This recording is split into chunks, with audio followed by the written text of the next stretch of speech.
Hello my dear student, ER coaching centre में आप सभी का स्वागत है। मैं आज आप लोगों के लिए पढ़ाता हूँ क्लास 10 इतिहास अध्याय 1। पूरा अध्याय एक ही वीडियो में आपको मिल जाएगा। जितने भी इम्पोर्टेंट मोस्ट क्वेश्चन आंसर हैं वो आपको एक ही वीडियो में पढ़ा देता हूँ। ठीक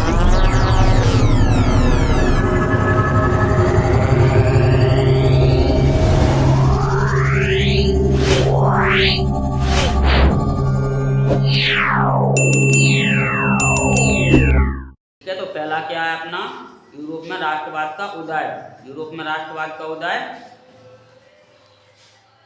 मेन हेडिंग रहेगी अपनी राष्ट्रवाद। क्या रहेगी? राष्ट्रवाद।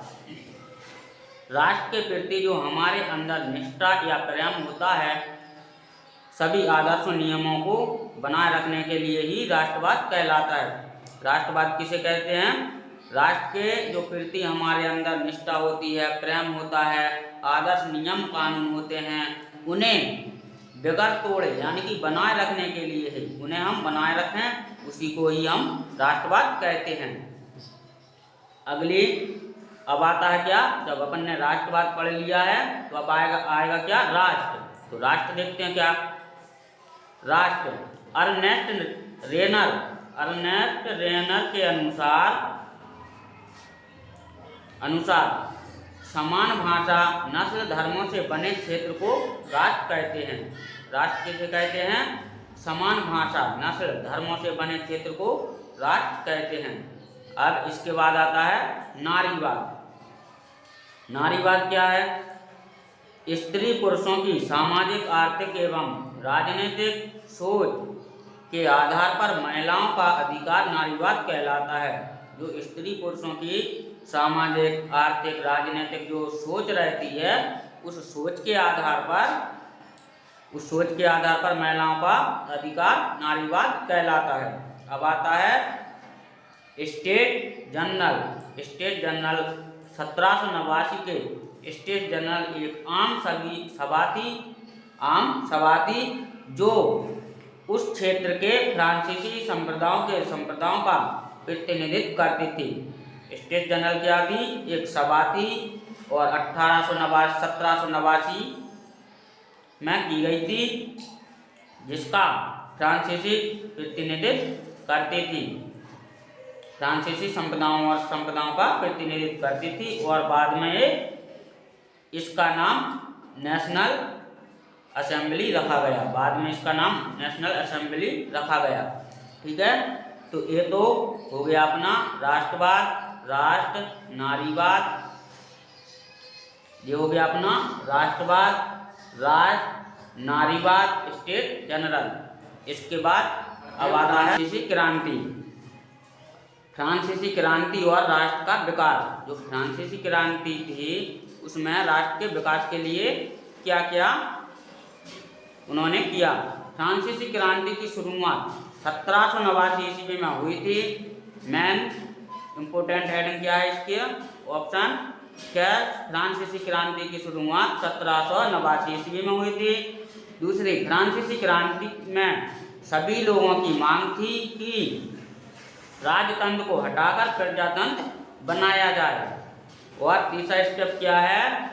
फ्रेंच की भाषा को राष्ट्रभाषा घोषित किया जाए। तीसरा स्टेप में उन लोगों का मानना था कि जो फ्रेंच की भाषा है, हमारी भाषा को राष्ट्रभाषा घोषित किया जाए। चौथा स्टेप है स्कूल या छात्रों के लिए एक क्लब की स्थापना की जाए, जिसका नाम जैकोबिन क्लब हो। ठीक है, जिसका नाम क्या हो? जैकोबिन क्लब हो। पांचवें स्टेप में सभी भार तथा किराया एक जैसी व्यवस्था की जाए। जो उस समय जो भार का किराया था एक जैसा नहीं था, तो वहाँ के व्यक्तियों की मांग थी कि जो सभी पर भार और किराया सभी को एक जैसे व्यवस्था में लाया जाए। छठवां स्टेप में क्या है? सामूहिक पहचान में विकसित किया जाए। जो उनकी सामूहिक पहचान है उसमें विकसित किया जाए। ठीक है, तो इस प्रकार से फ्रांसीसी क्रांति और राष्ट्र का विकास हो गया। अब आगे पढ़ते हैं अपन फ्रांसीसी क्रांति के प्रमुख कारण क्या है? फ्रांस की क्रांति के प्रमुख कारण, फ्रांस की क्रांति के प्रमुख कारण 4 कारण हैं। पहला है आयोग शासन। क्या है पहला? आयोग शासन। दूसरा है मध्य वर्ग। तीसरा है आम जनता की दयनीय स्थिति। चौथा है स्वतंत्रता पर प्रतिबंध। ठीक है, तो पहले अपन देखते हैं फ्रांसीसी क्रांति का प्रमुख कारण। पहला कारण क्या है? आयोग शासन। आयोग शासन। तो फ्रांसीसी क्रांति में जो पहली हेडिंग है आयोग शासन। क्या है?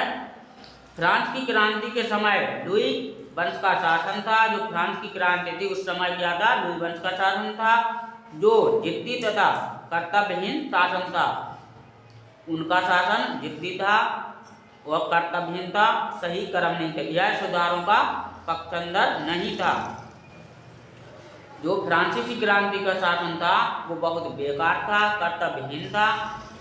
ठीक है, इस प्रकार से फ्रांसीसी क्रांति का कारण हुआ बने। दूसरा हेडिंग है मध्य वर्ग। यहाँ पर औद्योगिक क्रांति होने के कारण मध्य वर्ग का उदय हो गया। जो फ्रांसीसी क्रांति की औद्योगिक क्रांति हुई उसके बाद फिर क्या हुआ? मध्य वर्ग का उदय हो गया। मध्य वर्ग का उदय हो गया जिसमें छोटे उद्योगपति, डॉक्टर, वकील, अध्यापक, अन्य अधिकारी आते थे। यह वर्ग नवीन विचारों और राष्ट्रीय भावना से ओतप्रोत था। जिस समय नए वर्ग का उदय हुआ तो उस समय कुछ लोग बाग पढ़े, फिर कुछ आगे बढ़े, उन्होंने कुछ सीखा और कोई डॉक्टर बने, कोई वकील बने, कोई टीचर बने, अध्यापक बने। इस प्रकार से निम्नलिखित प्रकार से नए वर्ग का उदय हुआ। तो उन्होंने पहले उस समय तो लोग बाग सवाल का जवाब पर सवाल नहीं कर पाते थे, तब नए वर्ग का उदय हुआ तो अगर किसी ने कुछ कहा तो उनको समझना सीखा और उनके सवाल करना भी सीखा और उनके सवालों का उत्तर देना भी सीखा कि जो गलत है तो वो गलत है, जो सही है तो सही। इस प्रकार से उनमें निम्नलिखित प्रकार की भावनाएं आई। तीसरी हेडिंग है आम जनता का दयनीय स्थिति। इस समय उच्च वर्ग और कुलीन वर्ग जहां विलासितापूर्ण जीवन व्यतीत कर रहा था, वहीं आम जनता की स्थिति बड़ी दयनीय थी। जिस समय कुलीन वर्ग, उच्च वर्ग के जो लोग बाग थे वहाँ के जीवन पूर्ण व्यतीत कर रहे थे, उनका जीवन ऊंचे वर्ग के लोग व्यतीत कर रहे थे, उस समय आम जनता की स्थिति बड़ी दयनीय थी। चौथी हेडिंग है स्वतंत्रता पर प्रतिबंध। इस समय फ्रांसीसी सरकार ने लोगों की स्वतंत्रता पर कई प्रकार के प्रतिबंध लगा रखे थे, यहाँ तक कि उनके धार्मिक विश्वासों पर भी प्रतिबंध लगे हुए थे।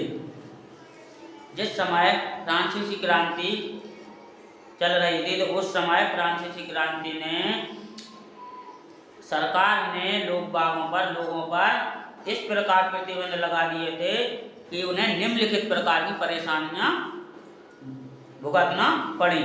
ठीक है, तो यह है फ्रांसीसी क्रांति के प्रमुख कारण। अब इसके आगे आता है नेपोलियन। जब फ्रांसीसी क्रांति खत्म होती है और नेपोलियन की शासन शुरुआत होती है। नेपोलियन का शासन। जब नेपोलियन फ्रांस पर अपना शासन चलाया, तो प्रजातंत्र को हटाकर राजतंत्र की स्थापना की। जो फ्रांसीसी क्रांति में मांगें थी वो फ्रांसीसी क्रांति ने नहीं कर पाई, तो जब नेपोलियन आया तो वो मांगें, जनता की जो मांगें थी, जो समस्याएं थी, उनका नेपोलियन ने सुधार किया।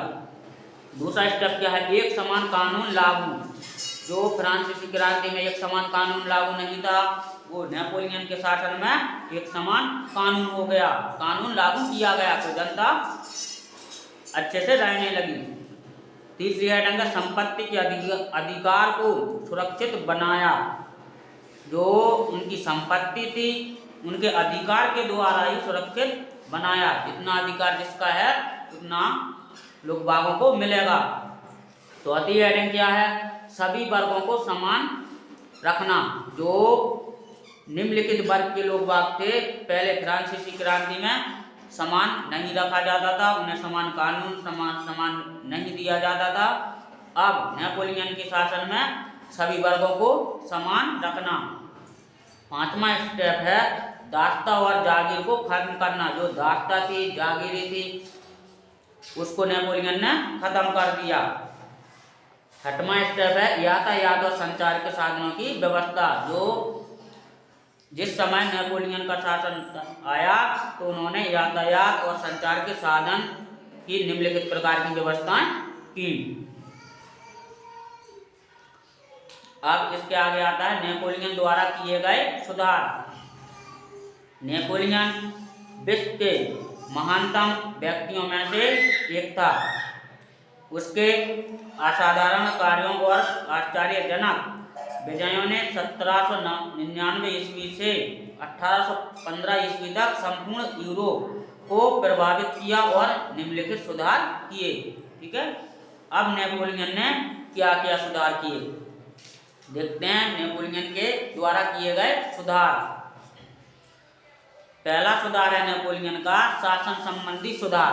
क्या है पहला सुधार? शासन संबंधी सुधार। नेपोलियन ने शासन व्यवस्था व्यापकता और कार्य क्षमता के सिद्धांतों पर आधारित थी। सभी को एक समान शासन नियम कानून प्रदान किया। जो नेपोलियन था, नेपोलियन ने शासन संबंधी सुधार है, उस शासन संबंधी सुधार में सभी के लिए एक समान नियम एक समान कानून प्रदान किए। दूसरा है आर्थिक सुधार। क्या है दूसरी हेडिंग? आर्थिक सुधार। नेपोलियन ने पेरिस में बैंक ऑफ फ्रांस की स्थापना कराई, मजदूरों का वेतन निश्चित किया, चोरबाजारी सट्टेबाजारी को खत्म किया। जिस समय नेपोलियन का आर्थिक सुधार आया तो आर्थिक सुधार में नेपोलियन ने बैंक की स्थापना कराई, मजदूरों की जो वेतन थी उसको निश्चित किया कि इतना वेतन आपको दिया जाएगा और अगर इससे एक्स्ट्रा काम करते हो तो उसका पैसा अलग दिया जाएगा। और जो चोर बाजारी थी सट्टेबाजारी थी तो इसको समाप्त कर दिया गया, खत्म कर दिया गया। तीसरी हेडिंग है धार्मिक सुधार। धार्मिक सुधार में नेपोलियन ने क्या किया? नेपोलियन ने अपने देशवासियों को धार्मिक स्वतंत्रता प्रदान करने का प्रत्ययन किया। मतलब धार्मिक सुधार को प्रदान करने का प्रयत्न किया। चौथा सुधार है शिक्षा संबंधी सुधार। चौथा वाला क्या है? शिक्षा संबंधी सुधार। नेपोलियन ने शिक्षा के क्षेत्र में बहुत संपूर्ण सुधार किए। उसने फ्रांस राष्ट्रीय शिक्षा की नींव डाली और पेरिस में एक विश्वविद्यालय की स्थापना की। इस प्रकार से नेपोलियन ने ये 4 सुधार किए: शासन संबंधी सुधार, आर्थिक सुधार, धार्मिक सुधार, शिक्षा संबंधी सुधार। ठीक है, इस प्रकार से नेपोलियन के सुधार खत्म होते हैं और आगे आता है इटली का एकीकरण। अब क्या है इटली का एकीकरण? तो एकीकरण का सबसे पहले क्या मालूम होना चाहिए आप लोगों को कि एकीकरण होता क्या है। एकीकरण क्या होता है? जो लिखा इटली का एकीकरण। एकीकरण का मतलब होता है बिखरे हुए चीज को, बिखरे हुए वस्तुओं को एक साथ करना, एकत्रित करना। एकत्रित करना यानी कि एकीकरण। ठीक है, तो देखते हैं इटली का एकीकरण क्या था, कैसा था, किस प्रकार से हुआ था। इटली की पहले क्या स्थिति थी और बाद में एकीकरण कैसे हुआ। 19वीं शताब्दी में इटली के एकीकरण की प्रक्रिया प्रारंभ हुई। कब हुई? 19वीं शताब्दी में इटली के एकीकरण की प्रक्रिया प्रारंभ हुई। इस सदी के मध्य इटली 7 राज्यों में बटा हुआ था। कितने राज्यों में बटा था? 7 राज्यों में बटा था, जिसमें से केवल एक इतालवी राजघराने के अधीन था। इटली के एकीकरण में देश देशभक्तों ने महत्वपूर्ण योगदान दिया। इन देशभक्तों में गैरिबाल्डी, मैतेस्नी और काबुर का महत्वपूर्ण योगदान निम्नलिखित प्रकार का माना जाता है। इटली का एकीकरण करने के लिए जो महान देशभक्त हैं उनमें से 3 महान देव ज़्यादा महान हैं, गैरिबाल्डी, मैतेस्नी और काबुर। इन्होंने इटली का एकीकरण में बहुत बहुत महत्वपूर्ण योगदान किया। और ये अपन को आप लोगों को मालूम पड़ गया कि इटली पहले 19वीं सदी में 7 राज्यों में फैला हुआ था, बटा हुआ था। इससे पहले अब इसका एकीकरण में देखते हैं किस किस का इन तीनों का है। तो पहले इटली के एकीकरण में काबुल का योगदान, पहले अपन काबुल का योगदान देखते हैं। इटली के एकीकरण में काबुल ने क्या क्या योगदान किया। काबुल एक उच्च शिक्षित फ्रेंच भाषाई था। काबुल एक उच्च ऊंचे शिक्षित फ्रेंच भाषाई था, किंतु वह कट्टर देशभक्त भी था। काबुल इटली के एकीकरण में निम्नलिखित प्रकार का योगदान किया, परंतु इटली के एकीकरण ने उसका ध्यान सबसे अधिक आकर्षित किया था। काबुल ने क्रिया के युद्ध में क्रीमिया के युद्ध में भाग लेकर फ्रांस और इंग्लैंड को सहानुभूति प्राप्त की और काबुल ने इटली के राज्यों को संगठित करने के लिए निम्न आंदोलन एवं नेतृत्व प्रदान किया। फ्रांस व सार्डिनिया पीडमांड के बीच एक कूटनीतिक संधि की तथा 1858 ईस्वी में नेपोलियन के साथ फिलोमेनियस का समझौता किया। जो काबुल ने इस प्रकार से इटली का एकीकरण करने के लिए काबुल ने बहुत निम्नलिखित प्रकार के योगदान दिए, आंदोलन भी किए, नेतृत्व किए। इस प्रकार से काबुल का बहुत योगदान रहा। अब आता है इटली के एकीकरण में मैतेस्नी का योगदान देखते हैं। मैतेस्नी ने इटली को एकीकृत करने और गणराज्य बनाने में उल्लेखनीय भूमिका निभाई। उसने 1860 के दशक में इटली के एकीकरण हेतु एक कार्यक्रम प्रस्तुत किया, जिसके प्रचार प्रसार के लिए उसने एक गुप्त संगठन को स्थापित किया।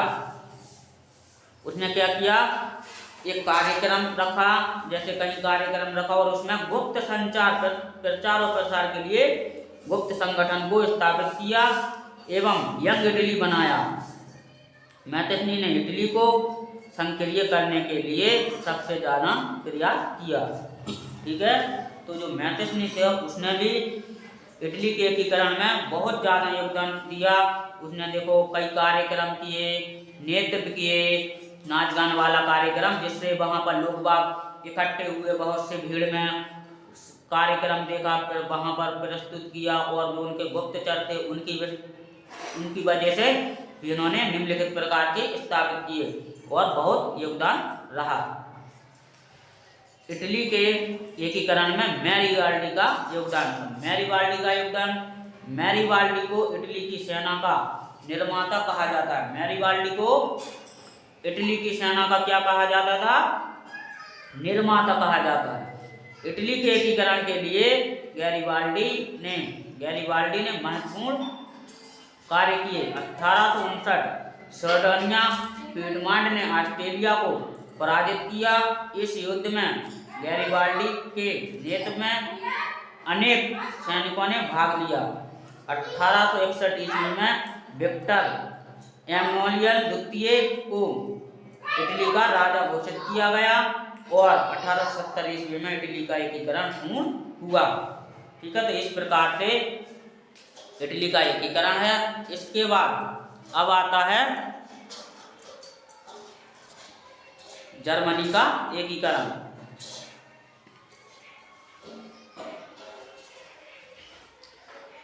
अब आता है जर्मनी का एकीकरण।